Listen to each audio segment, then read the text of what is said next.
Fun Convention TV and Florida United Numismatists welcome you to a glimpse of the Fun Show in Orlando, Florida.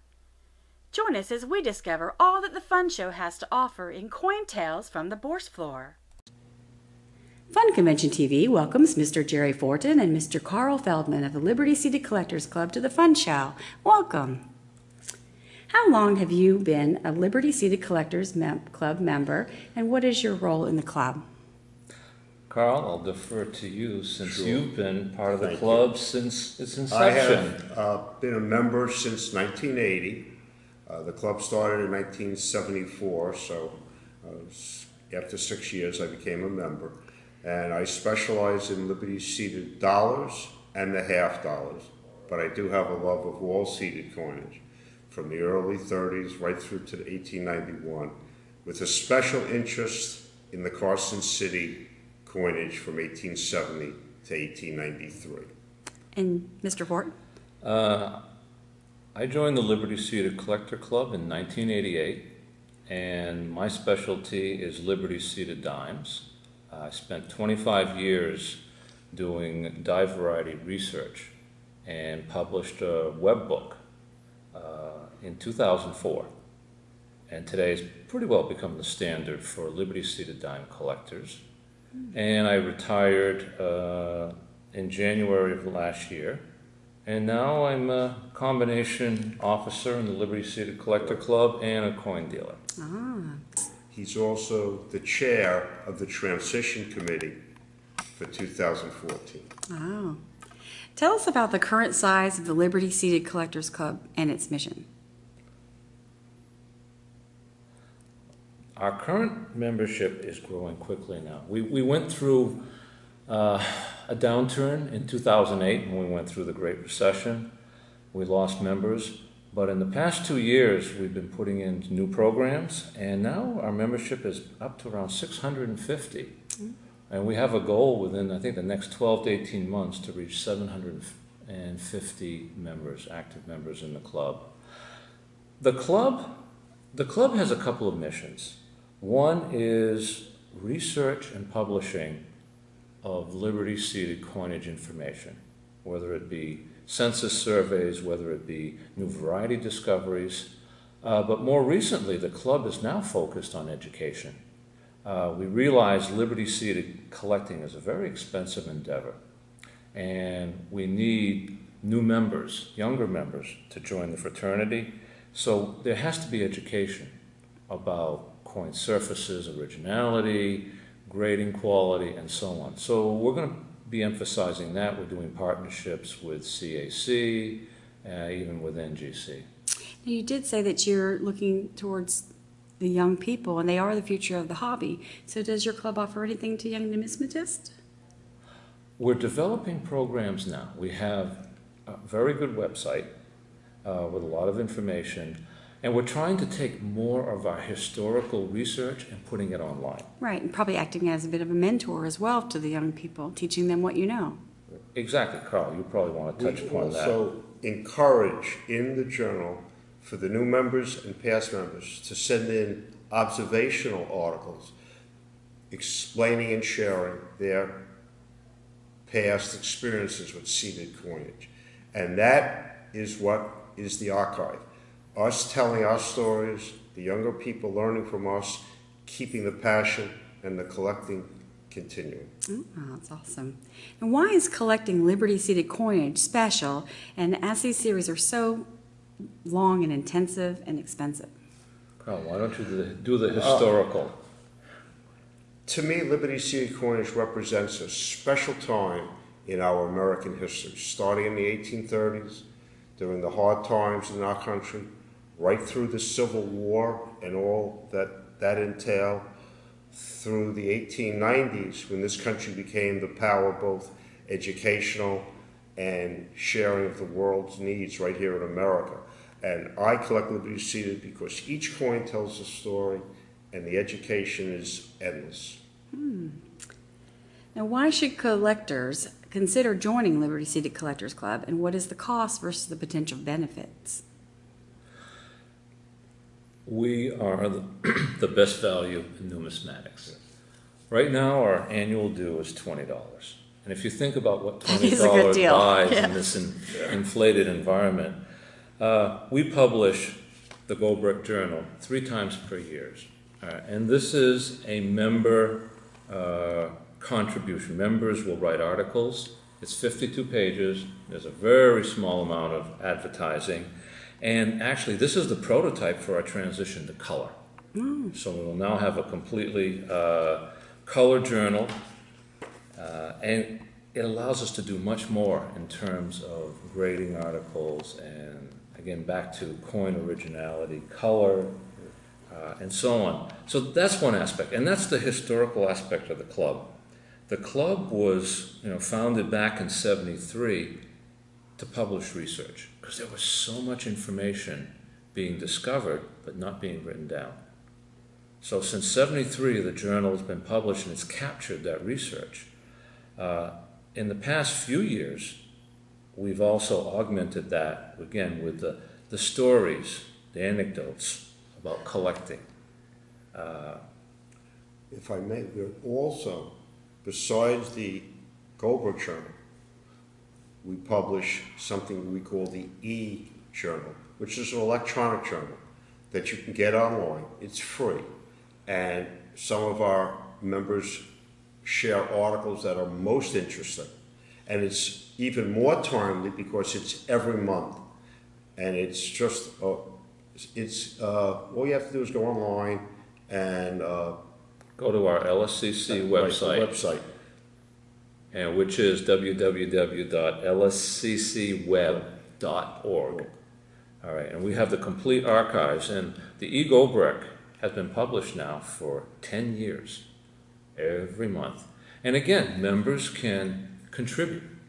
I mean, we have some fixed columns, some column writers, but in the past several years, we've seen more and more members now feeling comfortable to just write short articles, observations, discoveries.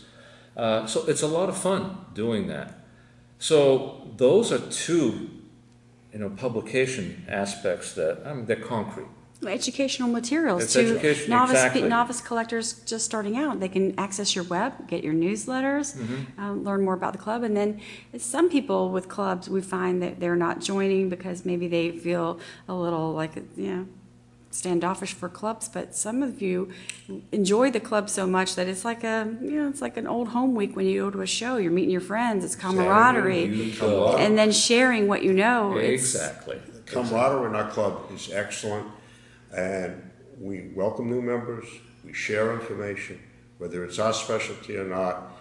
And because of that feeling everybody has and the respect we all have for each other, whether we're new members or old-time members, that continues and what makes this such a special club. It truly is a special club. And if someone had a question about something, they could possibly send an email, maybe get some answers to something that they don't know? And I've even started a situation where I'm giving out my phone number to address any issue someone might have. Really? That's going beyond the call. Absolutely. Right, Carl is nice. And there are other benefits now for being an LSCC member. In the past several years, we've been building a partnership with John Albanese and CAC. Originally, John started offering free memberships. And then in 2003, we came up with the idea of offering free submissions to CAC. So LSCC members in 2013 could submit up to 10 coins free for CAC evaluation. That's been a huge success. We've had a lot of new members, and in 2014 we're going to continue that program just for new members. Now, for the novice person that's not aware what CAC is, could you possibly explain that? Well, Our Certified Acceptance Corporation. Okay, I had to think for a I moment. had to do as well. All right, we all say So COC. CAC is such an acronym. I know. that we forget what they Just like actually fun stand is for us, right? Right. Well, what's CAC? What's John Albanese's vision is he originated from NGC in the early days of NGC, and the grading services have they've been through cycles. They've been loose, they've been tight, and now there's a wide range of coins on the market and grading standards. And what John does is he highlights the A and the B coins. Really, the top coins get his green sticker, or the exceptional coins get his gold sticker.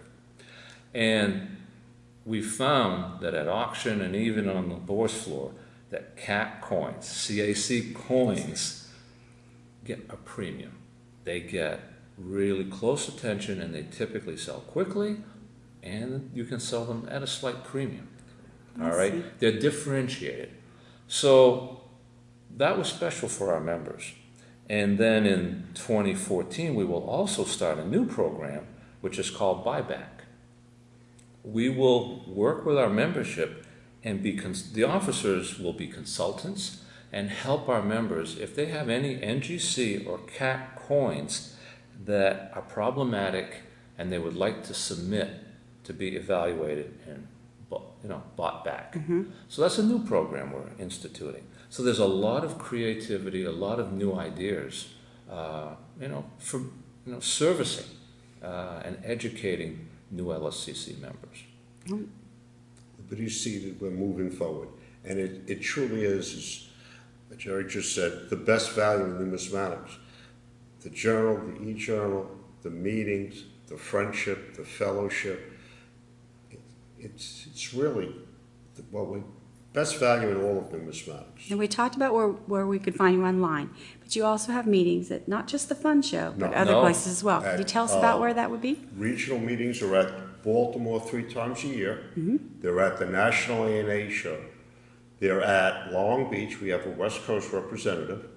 We also have a South John, and we also have meetings with the Barber Collective Society, a joint meeting in a couple of different venues in New England. Right. On an annual basis now, we're up to about 20 regional meetings. So it doesn't matter where you live. You're in the United States, they can get to a meeting. They can typically get to a meeting. We still have some work to do in terms of between Illinois and the West Coast. There's a void there. And actually, I will be doing a show in Denver. And I'm working with the promoter to set up the first meeting in Denver. So, and we're asking even our club members to consider holding regional meetings at smaller shows. We find that we actually draw in more new members at smaller shows than the bigger national shows. Oh, it's interesting. We're going to go micro instead of macro. Yeah. Now, you gentlemen brought some samples that you could possibly show? Yes, we bought a few samples of, this is a very high-grade circulated seeded dollar in an AU58 numismatic guarantee holder. And in my other hand, I have a old green label PCGS Carson City coin that happens to be wearing the CAC label. I see. Okay. And Gerry has a few as well. Here we have 1871 Carson City, very difficult date, low mintage. Very low. And in PCGS VF30. This is a new PCGS holder with the blue label now that transitions to white, for counterfeiting purposes.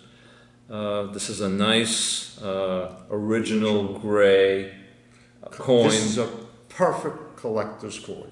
Right. This is what we advocate that collectors consider buying, is going back and looking for original silver surfaces, because these type of coins tend to be highly marketable on resale. These are expensive coins. They're financial investments in a way, and when people need to, recover or at some point sell their collections, these type of original coins do very well. The coins that we're sharing now are not only collectible, historic, but they're absolutely, as Gerry shared, a store of value. And as the club evolves and people learn more, their eye will go to the better coins. And education is what it's all about. I didn't know anything 40 years ago. Gerry, we all learn, we're teaching, and that's what our mission really is, to continue the love of America's history right here. That's a good mission. I want to thank you both for taking the time to speak with Fun Convention TV. It was a pleasure meeting you and learning more about your club. Absolutely our pleasure. Thank you. Thank you. Have a great day.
Fun Facts Fast. You've been watching Fun Convention TV.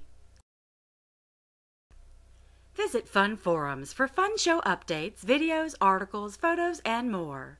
Fun Forums, it just makes sense. This video is the property of Fun, Florida United Numismatist. Re-editing or use without prior consent is strictly prohibited.